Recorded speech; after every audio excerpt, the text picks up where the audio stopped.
In a moment, I'm going to give you a word, and I'd like you to think of the first thing that comes to mind.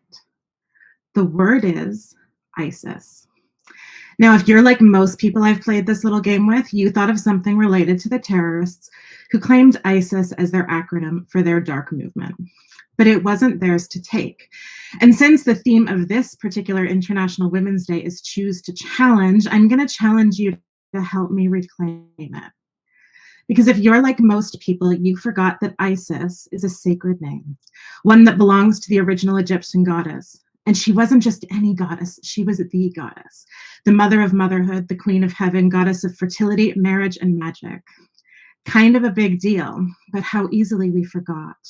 You know, a Google search just a couple of hours ago turned up 110 images of terror before even one image of her showed up. For those of you paying attention, yes, that means that she was the 111th image in my search. And that, my friends, is what we call a sign.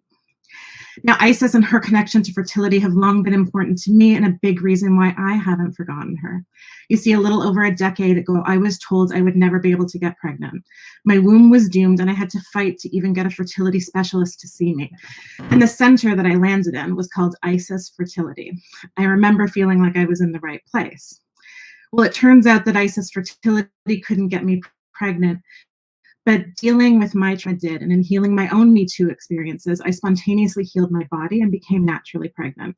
It's an amazing story, and I now have two beautiful little boys who have since blessed my life.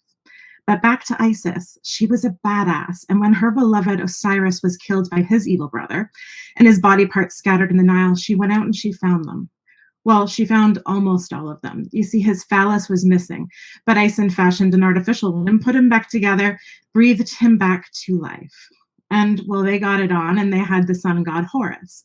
Hello, Immaculate Conception. And so the story of humanity was writ. Now, their love story was the first ever Immaculate Conception, and it became the template for the Jesus story.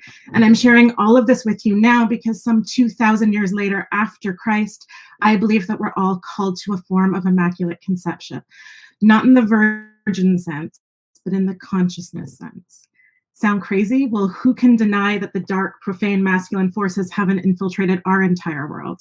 You see, the profane masculine killed Osiris and his divine masculine at the same time, but the divine feminine restored him.